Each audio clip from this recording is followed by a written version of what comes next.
love never stops knocking on our hearts. That's the beauty of it. And we get these love squeezes that get tighter and tighter and tighter until we get to the very, very end of our strength. We have no strength left. And that's when we're surrendered finally and our hearts break open and love can come in. Word energy is one of the most powerful energies in this realm. You know, I follow all of the religions, but biblically, God said, let there be light, and there was light. So words are very powerful creation energy. So if we call these experiences pain, we're going to bring a very different energy to it than if we call it a challenge or if we call it a love squeeze. Hello, and welcome back to the Balance and Blissful Energies podcast. Today, I am so happy to have my guest, Colleen Quinn, with me today on our virtual studio. And Colleen is a psychologist, a PhD, and she has done quite a bit of research. But today, I think she's here to talk to us about her NDEs, two of them, and her book that she just published, just came out this month. Right? This month. We're still in April. Essence Yep. Merging, which I invite everyone to pick up a copy of, and we'll have a link in the description. But without further ado, Colleen, would you like to share a little bit more about yourself, just as an intro into the book? Thank you, Elizabeth. I guess I would say that I've always known that I am a spiritual being having a human experience, as are we all. From the time I was a young age, I would say to my parents, I'm going up to church. I would walk myself across a 4-lane highway just to sit there and feel the energy. It's not that I even really was into the doctrine. I just surfed the energy in the building. And when I was 12, I was very, very close with my grandmother. I lived with my grandparents till I was 9. And my grandmother said she was going to go on this vacation without me. I would go to visit her every weekend after my mom remarried because she really was my foundation. There was such love there. And my grandmother wasn't even sick, and I couldn't believe she was going to go without me. And in front of my whole family, I said, you're going to go there and you're going to die, and you're never going to see me again. That's exactly what happened. Oh, wow. I believe it was the strength of that love that fostered that intuition. So I've had these abilities all the way through. But my view of God was very steeped in the culture that I was raised in. So God was a patriarchal figure outside of me. And I would pray, which was really my list of demands of how things should go. I did devote myself to psychology. In the Greek, that means study of the soul. Mm-hmm. And I really love that because it is a path of wellness. And there's so many paths up the mountain to get to that thriving and wellness in all facets of our life. But for me, it was a head study of the topic. And, you know, there's lots of skills they teach, and managed care really wants to put Band-Aids on symptoms. And not very many people want to really be well. They just want to get their symptoms a little bit better. And I was really a walking head at the time. So love never stops knocking on our hearts. That's the beauty of it. And we get these love squeezes that get tighter and tighter and tighter until we get to the very, very end of our strength. We have no strength left. And that's when we're surrendered finally and our hearts break open and love can come in. And so I can see that I needed those two near-death experiences. They both taught me different things about what this relationship to this unseen, mystical, genius, love, intelligence is. And Yeah, so that's really, my book starts at the second near-death experience because that's when everything really radically changed. Well, I had never heard of this term of love squeezes, but it sounds very sweet for life is beating you up until you realize that you need to surrender, which is, yeah, it's kind of what you're describing. But tell Yeah, me, can I say a word about that? yeah, So, word energy is one of the most powerful energies in this realm. You know, I follow all of the religions, but biblically, God said, "Let there be light," and there was light. So, words are very powerful creation energy. So, if we call these experiences pain, we're going to bring a very different energy to it than if we call it a challenge or if we call it a love squeeze. And so none of us got here to this realm without the initial love squeezes through the birth canal. It's inherent in this realm, and we all blossomed into these new beings from going through that. yeah, Growth can only happen from an uncomfortable place. We're either going to let it grow us or we're going to harden our hearts, and then the squeezes will get tighter because love is never going to give up. But being aware of the energy that we wrap around the experiences of our lives really changes everything. yeah, thank you for that, for the energy of words, absolutely. And so, can you just give us like a brief? I know the book starts with the second NDE, but do you want to maybe just give us a brief intro to what happened with the first NDE that wasn't enough? Sure. So that story actually started actually much earlier, if it's okay if I go into the backdrop, Yeah. Elizabeth. So when I was 27, I was a mother of two young children, and my brother was 12 years younger than me. We shared a bipolar mother, so I was really a mother figure for him. He called me every single day, only person that's called me every day. It's quite a close connection. And so we talked one day when he was 15, and the next day he died in a car accident. Oh gosh. That, to this day, is the hardest thing that I've ever experienced. And as I said, I had this patriarchal view of God, and in my mind, my young, immature faith, this God made a mistake. A bipolar mother should not have to endure this. She couldn't handle it, and we should all get a bye because she couldn't handle it. And so I was very angry at God, and you can imagine how my life went. It was a great crucible on me, and I carried it for 3 years. I was so angry at God. I didn't talk to God for 3 years. And in this delusional, delusional way, I felt like I was honoring my brother, but he wouldn't have wanted that. He was loving and selfless and funny. He would not have wanted any of that, but our egos give us these twisted messages to protect us. Well, after 3 years, I pulled over into a parking lot of a church late one night, and all I could say was, "I'm so angry, but could you just take this hardness off my heart?" Now, that's the kind of prayer that always gets heard when we are at the very end of our strength. And it was a prodigal son moment for me because my brother always wanted us to have a house for his nephews. Money dropped in our laps.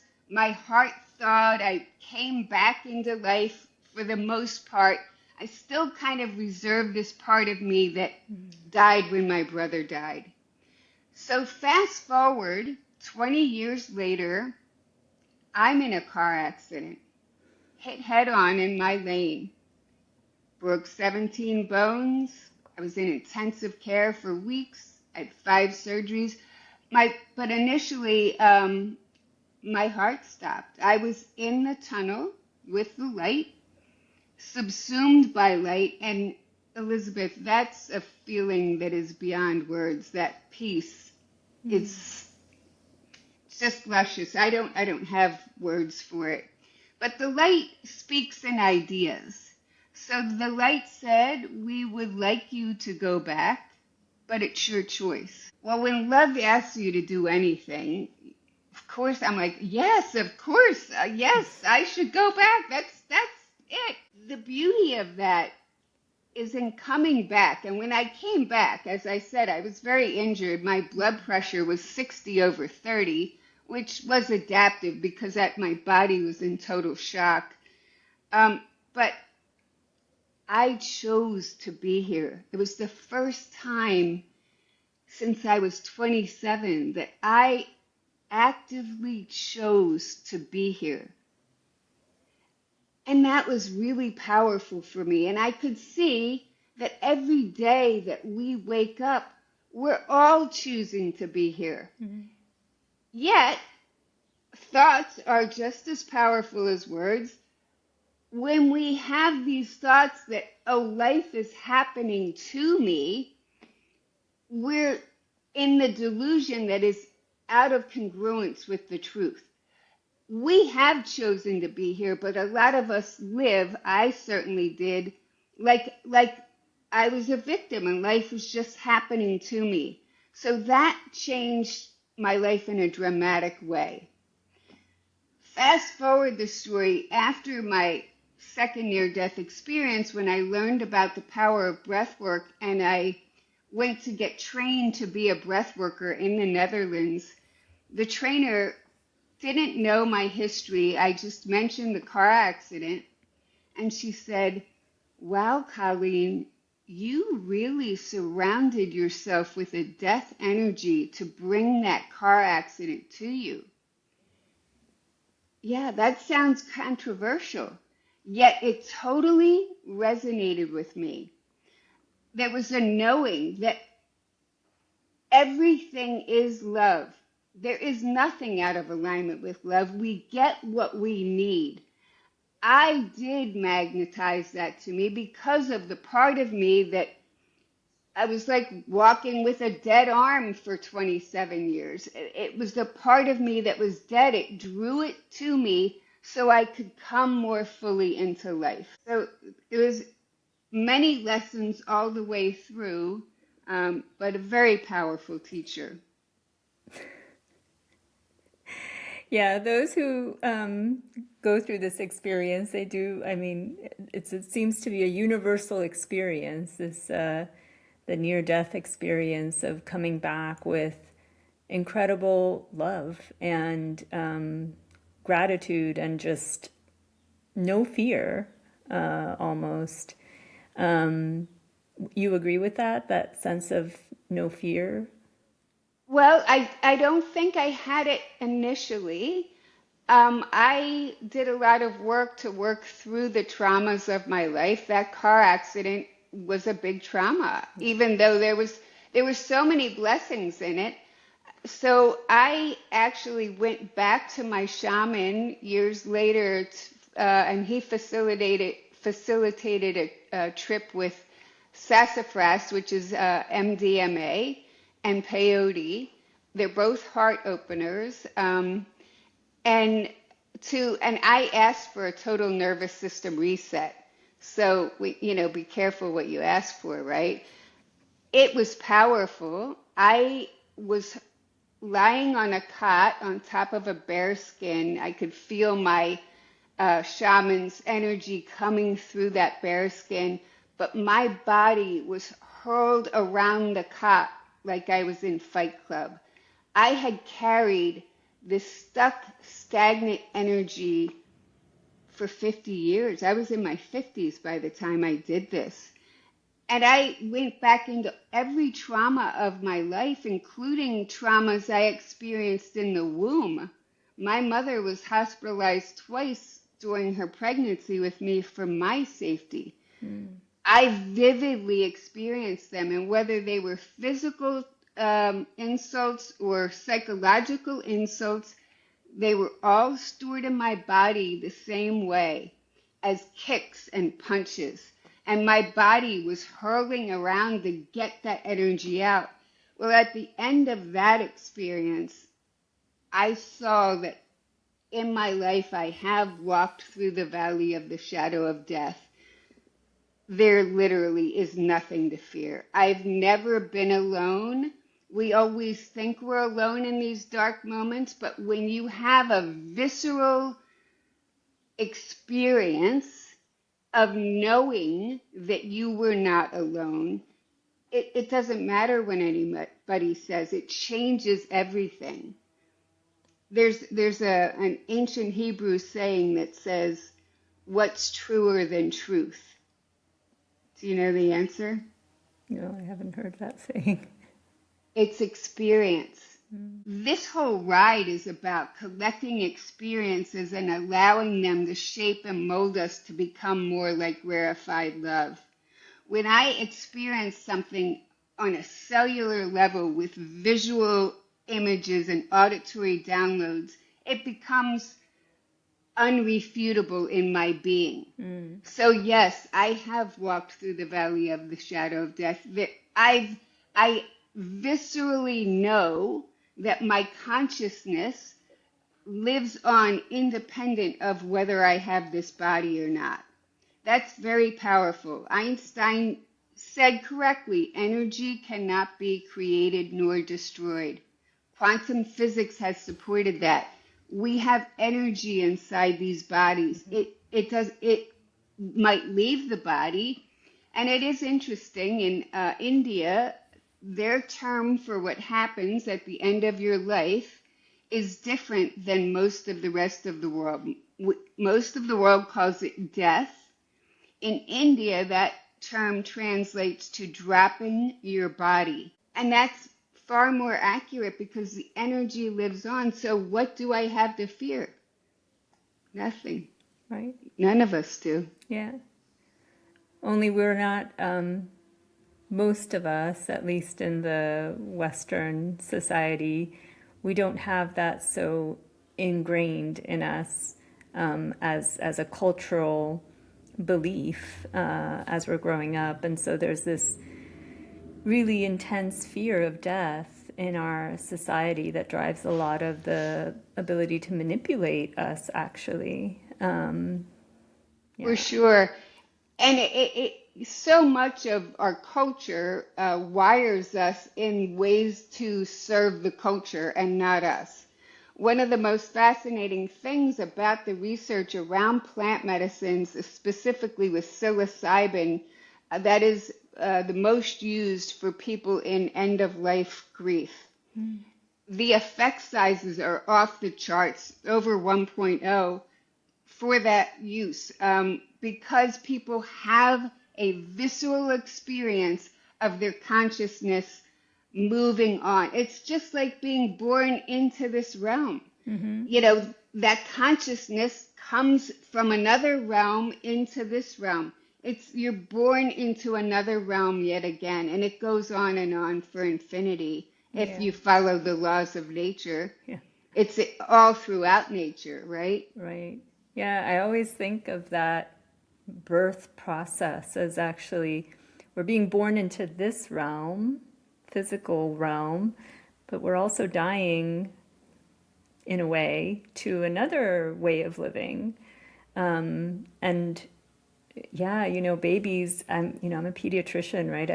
I was at a lot of deliveries during my training, and just the eyes, the sparkle in the baby's eyes, it's like this, you get this entire feeling in your body in that room during the delivery. And there's just an incredible presence, right? That is just coming through. And it's, I'm getting chills just thinking about it. By the way, my father's an obstetrician, so it runs in the family to be Beautiful. at that. Yeah. But it is this transition of how we're experiencing, right? Like we're experiencing in some other way that maybe you had a taste of during that near-death experience, but now we're here. And then that there comes another transition where we drop our body And it's not just to the Indian tradition. I think, there's esoteric Christian tradition as well that talks about the same process. It's just not really ingrained in the culture. Right. And this is where the unconscious needs to become conscious. We have to be aware of everything we're inundated with and shed what does not serve us. Our nervous systems are really like the software for our bodies. So it's questioning everything, bringing the unconscious into consciousness, and then rewiring for more adaptive outcomes. So letting go of that very narrow belief that it all ends with death. And since you're a pediatrician, Elizabeth, I want to share, maybe if it's okay, when I went back into the womb to really fully experience those traumas, I learned a lot. So I went back initially in a rebirthing experience in the retreat where I learned breath work, very powerful, but most healing is not a one and done. I went back again many times with the psychedelics, but then after that one trip, I did somatic experiencing therapy for a year to integrate it into the software of this nervous system. Well, what I learned is that babies of womb trauma have one of three types of mothers. Either their mother has a mental illness, their mother has some kind of addiction, or the mother has extreme hormonal imbalance. And those babies, because they're between realms, they leave their body more frequently to go back to the energy field, to the collective energy field we call God. So when they're born, they're usually gifted either spiritually or analytically or both. I don't have a lot of gifts, but I have both of those. And I realized that if that was the price I had to pay to always know myself as a full energy being, fully God, having a human experience, as we all are, then it was well worth it. And it was revealed to me in breathwork, babies have these soft spots that get us through the birth canal. That's great. But those soft spots are where the energy leaves our bodies. And it's fascinating to me that those soft spots stay open for up to 2 years. Yes. And you'll see it when you hold a newborn baby. They're looking around the room because they can see the energies. They are pure essence, and they have not left that remembering yet. Those experiences are available through integrative breath work when you're deep into that process of your own soul, and your soul loosens from your body and you're in that state of remembering. They're all there, but it's all of the ego and the culture that covers it up, those blissful, balanced energies. Yeah. I wanted to, you touched on somatic experiencing, and there was a specific question that I had about that because, and again, you mentioned, this is all kind of tying in, you mentioned everything is stored in the body, right? Like all of the experiences that we've had, and you experienced also the trauma of this accident, which may have, in addition to new trauma encoding into your body, also been points where you had trauma. Like, does that make sense? Anyway, tell me more about your experience with somatic experiencing, your understanding about how that helps anybody to process the difficult experiences that they've had in their life that may be interfering with their ability to be their full embodied self. Yeah, I'd love to. So first, let me say that somatic experiencing uses breath work. You have to you have to onboard your parasympathetic nervous system, which happens with the slow integrative breath work, to get into that out of your head and allow yourself to drop into your body. And for most of us, our bodies are shouting out these signals, pain, listen to me, and we override it. And they shout louder and louder. It's very interesting when you become still how much you can hear. Now, the definition of trauma is when the demands of a situation exceed your ability to cope. Mm-hmm. Well, under that definition, we've all had trauma to varying degrees. We've all been in that experience of overwhelm.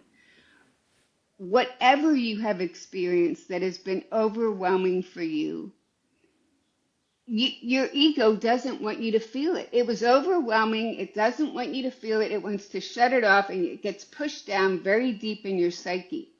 But these are the things that come out sideways for us, that get us to be reactive. And we're like, how did I lose my job again? Why am I in this situation again? It's all 95% of what we do comes from our subconscious brain. Mm-hmm. It's all under the radar. This is where breathwork brings the subconscious into consciousness. But what happens in somatic experiencing therapy, there's very little talking. You're using your breath. You're talking about the sensations that are coming up in your body, and your therapist will guide you into those sensations and essentially getting you to allow them to do what they needed to do to get as big as they need to get to finally complete the actions that could not get completed at the time. That's when you rewrite your nervous system. So there's two aspects. You're going to go in and finally feel it, but the great mercy there is you're feeling it from the place of your soul. So you're kind of hovering over it through the eyes of love, looking down at your body. So there's a distance, and yet you feel it. Mm-hmm. Both are true. I would call that a non-dual truth. So you have to finally feel it, and then you have to finally complete what did not get completed at the time. And in that way, yes, we never shed an experience, but we integrate it. In that way, we make peace with it, and it can be harmonized into our systems. Being in dis-ease produces disease. When we harmonize and we have coherence, we have thriving and abundance. And just because I want to see how also the psychedelics connect with, because you mentioned it was during a very powerful psychedelic experience that you didn't say your body, you said part of you was thrown up and you were just kind of like rolling around and getting thrown around and you were feeling it. Is that right? Oh, for sure. I was very grateful that my shaman and his assistant knew I was in the process, and they held the space and trusted. It was beautiful. Yeah. Yeah. Because I had also an experience in Peru with I think Huachuma, and my body was just shaking uncontrollably, and I there was at one level, yes, I felt like a heart opening. But most of the time it was this somatic experiencing, and you can't think. There was no processing. It was just all somatic and just breathing through it and trying to, keep my focus on the fire. And it's really, really intense. Is that necessary for everyone to go through like such a visceral experience, or is this somatic experiencing maybe gentler? Because I would not characterize my experience as gentle. And it took me a while to integrate it. It took me a few months to integrate it. Yeah, for sure. That is a great question, Elizabeth. And here's what I would say. As a psychologist, I can only really speak from my experience. I had done so much work, so many descent trips. Now, a lot of them were with breathwork. Mm-hmm. And breathwork healed lots of.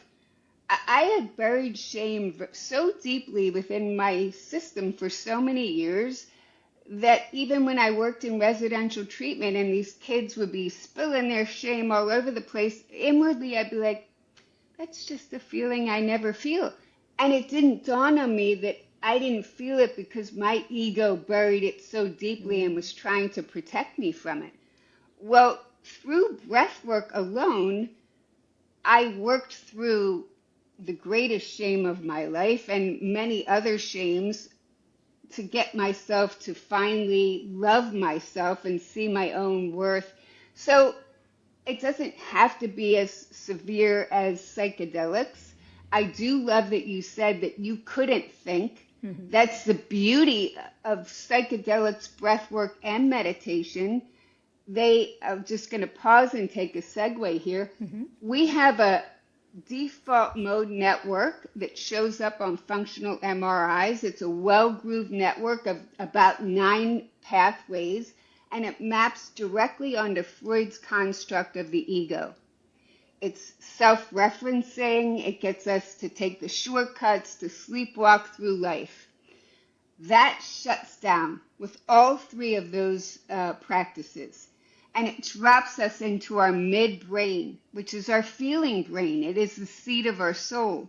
That is why these experiences become so powerful, so unrefutable, so somatic.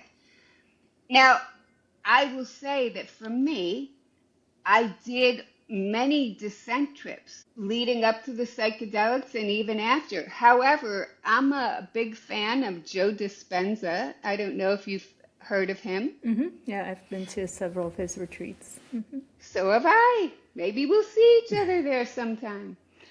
You know, what he says is that you don't need to do the descent work, that if you continually do the ascent work, which are the bliss trips, and I can physiologically go into what's happening there and energetically, but if you do those bliss trips enough, and I do them every morning, you're going to rewire your nervous system, your brain, and all the way down to the cellular level. So it's a question that I don't know that I'll ever know. Dr. Joe Dispenza says you don't need to do the descent trips. I don't know. I did them. So that was my journey. Right. Yeah. I've done both. Yeah. I've done both. And you get different things out of it. This is what I can say. And there's something to be said about going, descending, taking that,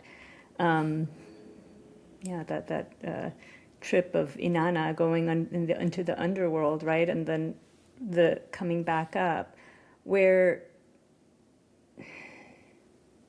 there's a quality that changes in you that allows you to just experience, see, feel, understand, know things from a different perspective, and with a completely, like, there's no what can I say, value attached to it anymore. Like, there's no, you're not, there's no judgment, that's the right word, of others and even of yourself, of, like you said, being able to love yourself again, to allow it to come in, because you realize that we've all been through all of this trauma here on earth, of experiencing things that weren't capable of at the moment to process. And so, yeah, we have our psyches that try to protect us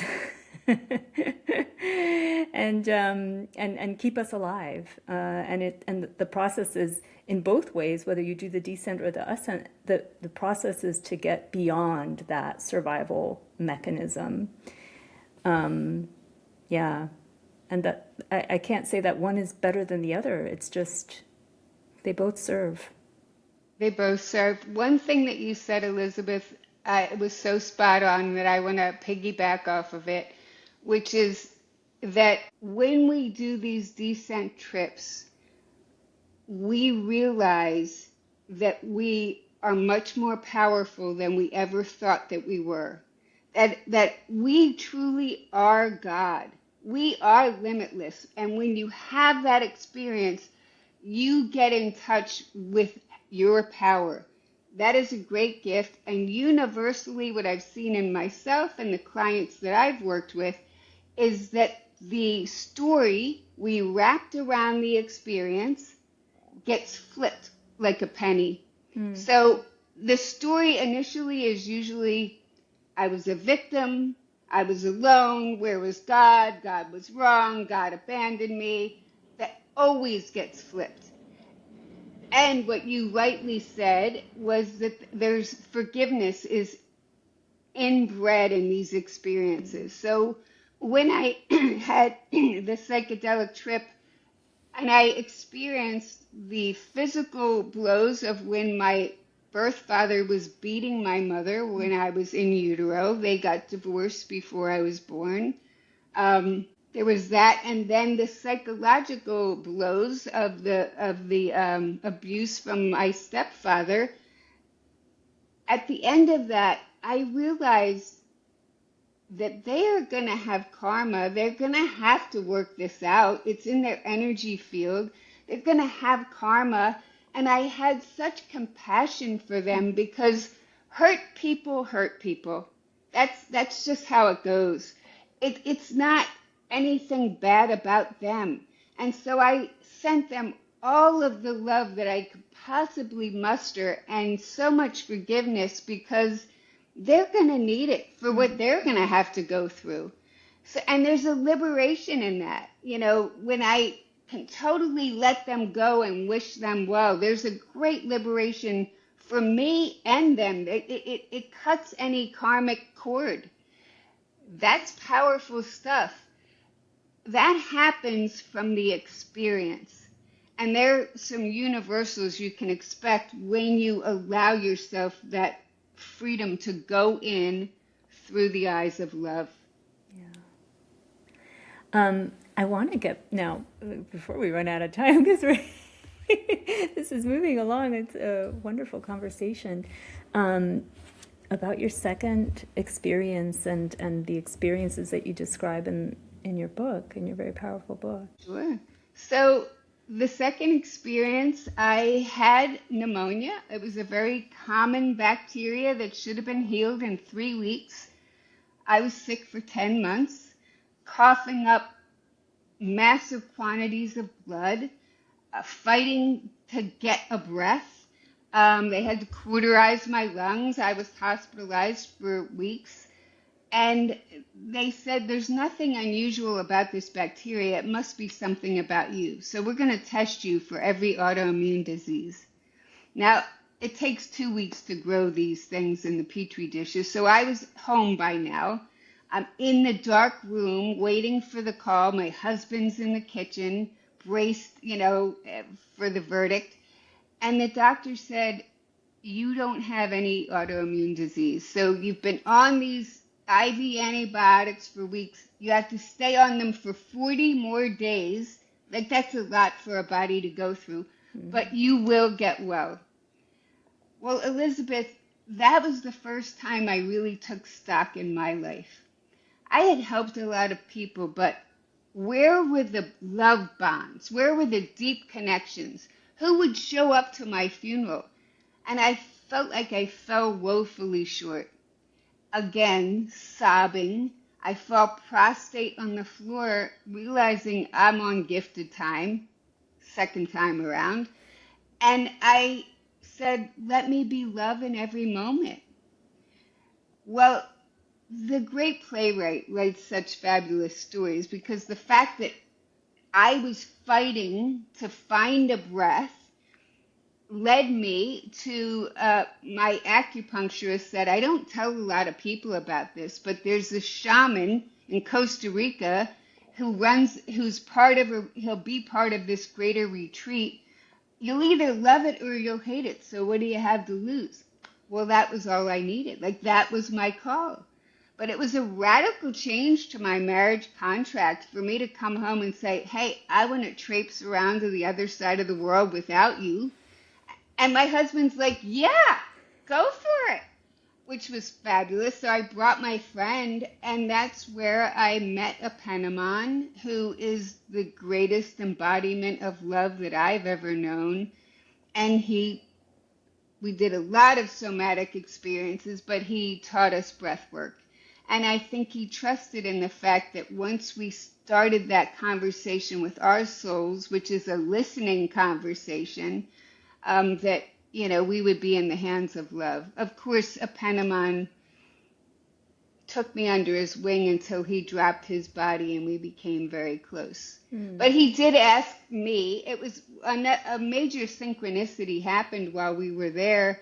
I'm in Costa Rica on the other side of the world, and there was someone else at the retreat who lived on the other side of the lake from me.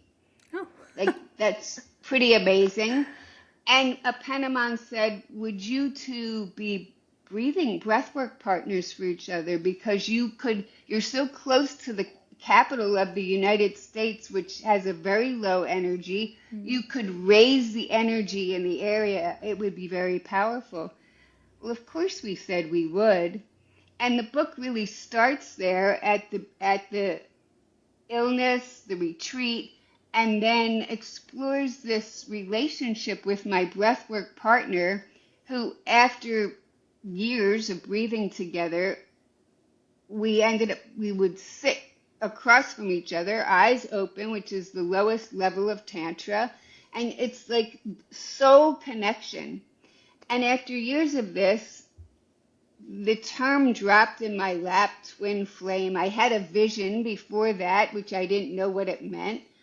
And then I was like, oh my God, I think he is my twin flame.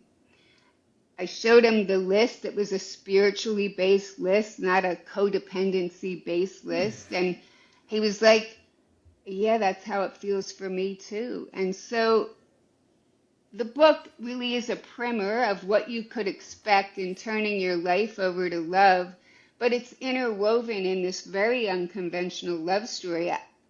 I mean, I'm in a thriving, vibrant marriage, and it's all been honorable, but it is perhaps the greatest love of my life, this sacred healing love, and he knows me. I know him better than anyone. It's been quite healing.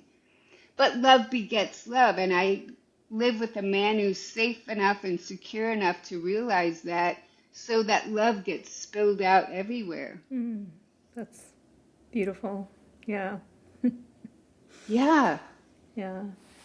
Do you want to share a little bit about the breath work that you mentioned so much? What can people do at home?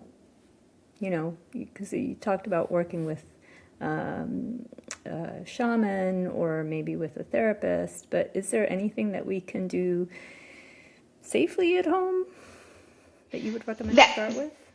That's a great question, and that's not a universal answer. So I think it depends on the health and well-being of your own inner landscape. If you are really living life in your head, and these voices, which are really a conglomeration of all your wounded children from your past, if they're critical and judgmental and demeaning, you might need a guide. Because surrendering is going to be hard for you. You have to surrender in order to be able to go in and get into your soul. And when they're really active, they don't want to let go. They don't know the higher self, and they're terrified to let go. So that's where I would recommend a guide. If that is not the case for you, and you've experienced some stillness and you have surrendered in other aspects of your life, then I think you can safely do it on your own.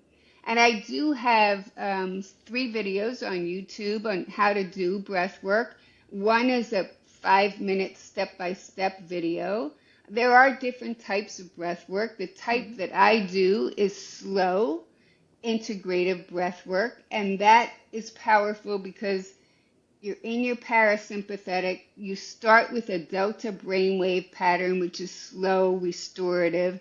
But as you are in the surrender and that soul experience takes over, what naturally happens is your energy body will release from your physical body and it comes out. That's when you go into a gamma brainwave pattern, and on a PET scan, the whole thing's lit up. It's incredible. And that's when you're having those visuals, auditories, sensate experiences. Your subtle body naturally magnetizes to this magnetic collective energy that runs through everything in this realm. You feel the sense of wholeness. And when you're in that knowingness of wholeness, you feel bliss, and we call it love. But what it really is the union. It's that union. That's the emptiness in all of our spiritual DNA that we're looking for. We want to be in that state of union. And this might be graphic, but I think your audience can handle it. Most of us, if we're lucky, know the difference between having sex and making love. Making love is full union. There's no you, there's no me, there's just one. That's what happens when we've surrendered and our energy body goes back. We remember ourselves as a unique manifestation of the one, where we're all together before the Big Bang. That is the full wholeness that we're all looking for. And when that happens, physiologically what's happening is our pineal glands release dormant DMT. We all think, most of us think, that DMT is solely in these enlightened plant mushrooms and plants that are psychedelic. We have it in our bodies. When you release that DMT down into your cells, what you get is a message of well-being, but you get an increase of interstitial fluid in your cells so that they can amplify at a higher frequency. Well, this is just a perfect example of how our physical choices affect our spiritual well-being, and the spiritual upgrades then affect our physical body. It's incredibly powerful. But along with the deep, slow breathing, you're pulling that energy up. There's crystals in your spinal fluid that compress and massage that pineal gland to release the DMT. And it's the very same thing that they call the rising of Kundalini. That's the physiological of what's happening. Yeah. Well, I want to say to your listeners, bliss is such a delicious state. Why wouldn't we start there every day? Right. I do. Yeah. My days are dramatically different than the days that I have chosen not to. So I'm like, yeah, I'd much rather be in bliss. Go figure. Go figure. Yeah. Yeah, and another practical question. So these slow, deep, integrative breathing, how long does it take how much time do you need to budget, I guess, if you're going to have a session at home? How much time do you need before, you say, okay, this isn't working, or is it something that you build up to? Can you just describe the mechanics a little bit more there? Sure. I think when you're first starting, it's good to probably budget a very minimum of a half an hour, but probably 45 minutes. Just totally concentrate. I like to start breathing in from the very base of my spine, seeing that energy go through each chakra center, pulling it up to my pineal gland. Most of us think we're at the top of our breath when we get to about our heart center. We're used to breathing from half of our lungs. There's a lot more you can take in, and you're breathing in till you cannot take in another drop of oxygen. And then you just let it fall out. If you push that oxygen out, you're going to get tetany, which is a cramping of your hands. It would be very painful. That's where the surrender comes. You're just letting it fall out. And so that exhale is naturally even longer than the inhale. There's no gaps between the inhale and the exhale, all through the nose. But it's a long inhale and even longer falling out on the exhale. And you're working that energy, pulling it up on the inhale, just letting it. I envision the DMT coming into my cells. But when I'm losing myself in the act, I'm not in my head at all. I'm just in the breath. I'm just feeling the movement of the breath. That's the gateway to surrender, in my opinion. Just lose yourself in the act, and the surrender will come. So I would say in the beginning, minimum of a half an hour, probably 45 minutes, because once you get there, you don't want to rush out. It's like, I'm in bliss, and time bends. You're not even thinking about time. Yeah. I mean, hours have gone by, or 5 minutes. Once you've reliably found the pathway there, I find I can get there quicker. Mm-hmm. Again, I still don't want to rush to leave because I'm connected. I'm home. I'm surrounded by love. That's not a place I want to rush out of. No, neither would I. Just, sometimes there's life that you have to get back to. Right. Going to work and taking care of the kids and that sort of thing. Yeah. Right. And would you do this, or do you do this lying down or sitting up? Like as a starter, would you do it lying down? Just lying down. I would do it lying down. Yeah. And I would say I do have the videos, but Dr. Joe has videos called the Body Electric. That's probably more of an advanced technique, but when you're lying down, you at one point it's a different breath work. It's a inhale, exhale, and it's in through the nose, out through the mouth, but it's more of a faster pace with your legs raised about 6 inches and your feet pointed towards your head. And in doing that, it forces that cerebral spinal fluid crystals up to the brain. You're more likely to get that DMT release. Okay. So they're probably on YouTube as well. They're called the Body Electric. That's lying down. It's kind of like a hack. Mm-hmm. Yeah, you will get there if you fully surrender just with the slow integrated breath. Mm-hmm. But yeah, there's options. Yeah.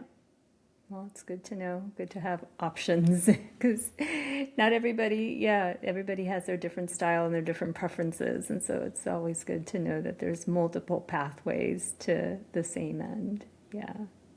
For sure. Wonderful. So, and is there anything else that you want to share with our audience before we close?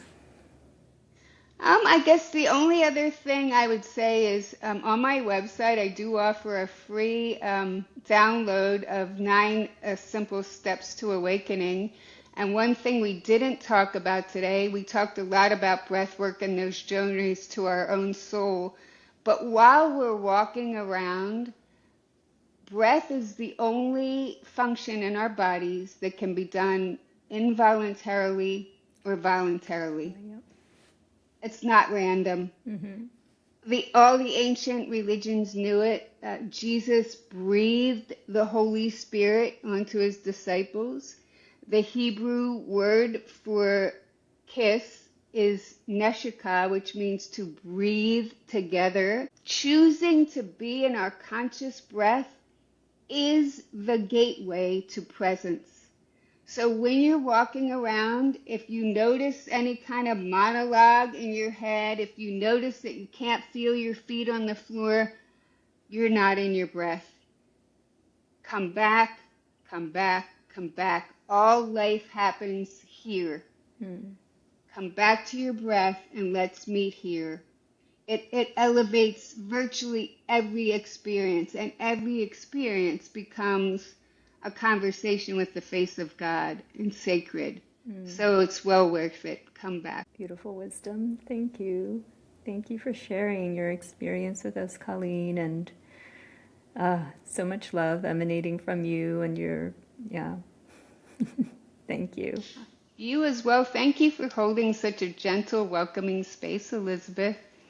Thank you. And thank you to the audience for staying with us. And as mentioned, Colleen has a lot of treasures on her website, and the link is in the description below. Also, don't forget to like and subscribe. That helps me and the Balanced and Blissful Energies reach a greater audience through the YouTube algorithm. Thank you all.